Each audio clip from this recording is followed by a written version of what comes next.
Alright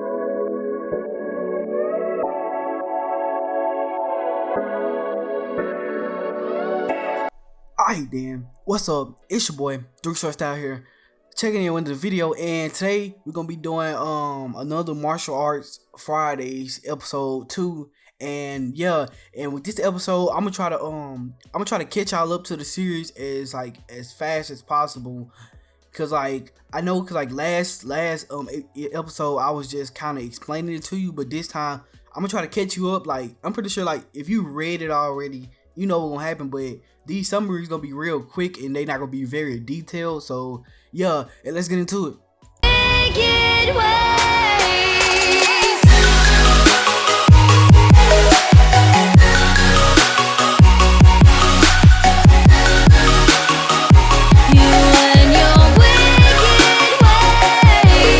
Alright then, first thing first is martial guide technique, and yeah, and I'm gonna be catching y'all up through chapter 239 to 227.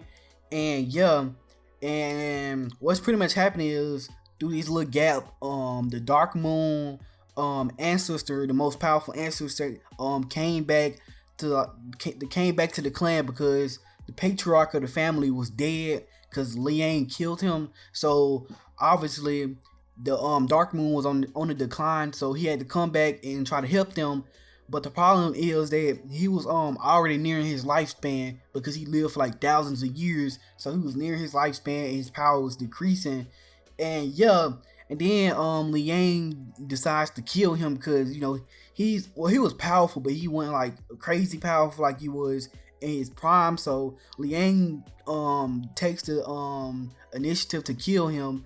And when he kills him, Liang takes the position of patriarch in the family. And yeah, and then, like, one thing you can see throughout the chapters is Liang has become more and more brutal over these last like 30 chapters, or you can say more evil in a sense, because he, like, the first thing he did was he killed all his he killed all his brethren that was crippled and they couldn't fight for themselves. He killed them because they was useless, but he still could, like, you know, found some some eternal he could have found another situation where he could have helped them, but he decided to kill them. And yeah, and it's kind of like getting to the point where his character, hopefully we can see more of his character. And then, like, some people might say that he did it to get on the good side of the MC, because the MC obviously crippled everybody in his family and practically defeated his family. But I'm not thinking he trying to get on the good side of the MC. At this point, I think that he got to the point where he has surpassed that point where he wanted to because he know the MC don't trust him at all. And yeah, and then like I said, Liang takes the position of patriarch in the family, and he kills the the patriarch and the ancestor. And yeah, and then we got the Lord Mansions. The Lord Mansion, he actually killed the 150,000 soldiers. So yeah, and we thought I forgot the name of the group, I can't think of it right now, but we thought they killed them, but actually the Lord's Mansion, they killed them, and he decided to rebel. And yeah, and there's like we just starting to get information about this situation, so I don't really want to go into detail and give some wrong information. And yeah, and then we got the MC, and the MC is like currently being chased by the Eastern Lord's Mansion, and he's doing this because he's being chased by them because the representative for the Eastern Lord's Mansion head sent somebody to represent him, but the MC started clowning him when they was in the meeting, so he wants to obviously get revenge on them. And yeah, and they started chasing him. And yeah, and then the MC gets help from the Demon Pack Wolves. They shows up and they help him. And yeah, and this that was pretty much this is pretty much it for the base story. And I know this is not detailed at all because I'm kind of skipping around and stuff, but like I'm trying to make this as vague as possible and make like not make it a 30-minute video or 40-minute video. So yeah, and like next, like I said, with next week episode, I'm a do the chapters and they're gonna be way more detailed. So yeah, and if y'all like I already know you do sub, and if y'all want to sub for it and come back in for next episode, it's gonna be next Friday. And yeah, then we got Eternal Reverence, and yeah, and this something right here gonna be off the last like 3 chapters, and I'm just be talking about the stuff that's going on in those. And yeah, and first of all, the MC, he returned back to his homeland, and yeah, and he finds out that it's been trashed, and his clansmen and stuff has been like pretty much all most of them been killed and captured.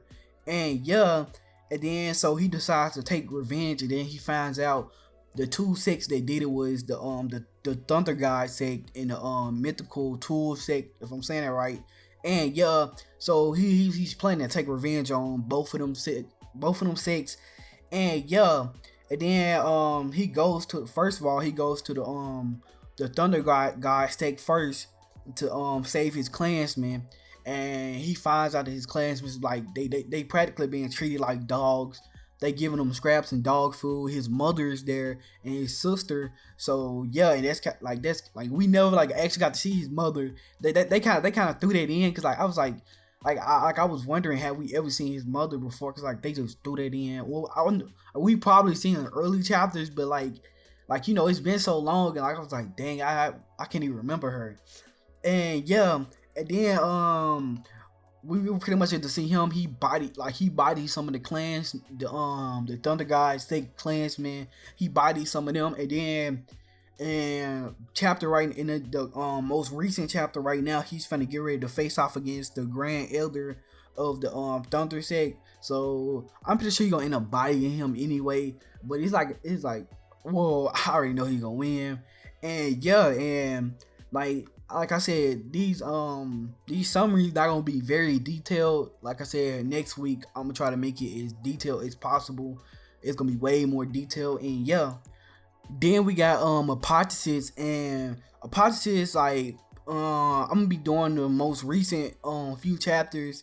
And yeah, and we get a continuation of when the Suicide Warrior tried to kill him, and that was from the demon I don't know the name of the demons though. That was from them, and he like they sent a Suicide Warrior to kill him, because you know in the Tower of Sin, if you try to kill somebody, then you'll instantly be one-shotted out of nowhere. So yeah, and then after that, he's pretty much just playing with the Suicide Warrior, just baby shaking him at this point.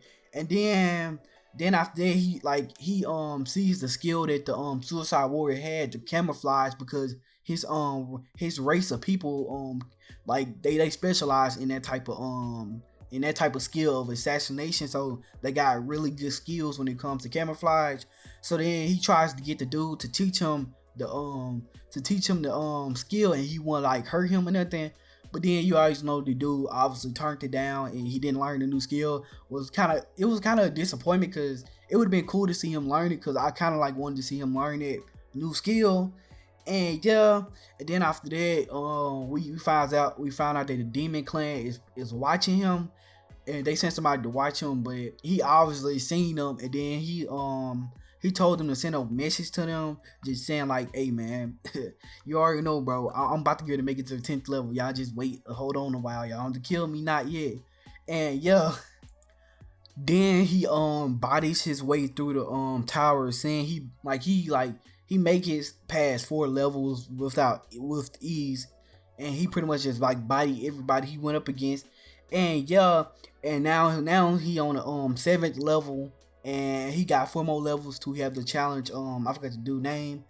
And yeah, and then he broke through, and he broke through to the Celestial Realm 10. I had to go do some research on it, because like he haven't broke through in a while, so I kind of got lost. And then they using since he on a different continent, they using different names for the cultivation. So technically he's at general. He has battle general in level 10, but in like actual terms, if you read the series, then you'll know like it's Celestial Ram 10, and I kind of like that more than the this content terms for cultivation. I kind of like the older terms, but yeah. And then the MC he meets up with Schwang, if I'm saying it right, because I put that name to Google Translate, and that's how it came out. So I'm start calling her that. And he meets up with her and you know the humans, and then he goes to the battle stage, and then he sees a girl that looks like young Luo, and then he figures out like he tries to figure out like how did she get across to this continent that he owns, because obviously the continent like is like tens and thousands of miles away from, it's like a bunch of water, so it's away from each other. And he tries to figure out, because you know he used the teleportation ray, so that's how he obviously made it there. But he trying to figure out how did she make it, and yeah, but then he comes to the conclusion obviously it's just somebody that looked like her or something like that. And yeah, and then after that, pretty much what happened is he tries to challenge him, and this man could have got like a half a year's worth of like a fortune from her, because she been saving it up. So if he just would have battled her one time, and you know he could have throw her around a little bit and made her you know submit and be like, hey man, I want my like a fortune points, like come on, go give them to me. And his, you know, it could have improved his cultivation and stuff. So I don't know why he turned it down, but I guess he just broke through, so he was kind of like off there. He was still like kind of hyped because he just broke through and he felt powerful. So that's the only way I can think of why would he turn it down, unless he just didn't want to battle her, because obviously if you battle somebody, you most likely gonna battle them to death, and he probably know how strong she was too. That's like kind of the logical route.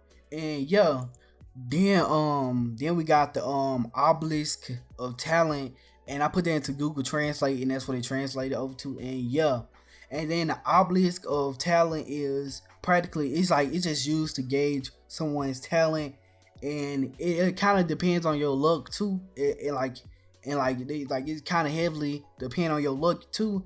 And yeah, and then the MC goes to this place, and then he finds out that Yu Shu, he finds out that he's actually made it to like the 4th level, and it depends on how like different levels you got a talent. I'm pretty sure it's just from 1 to 10, but I'm pretty sure like it maybe got lower talents, like they didn't lower levels, but like they didn't really explain it.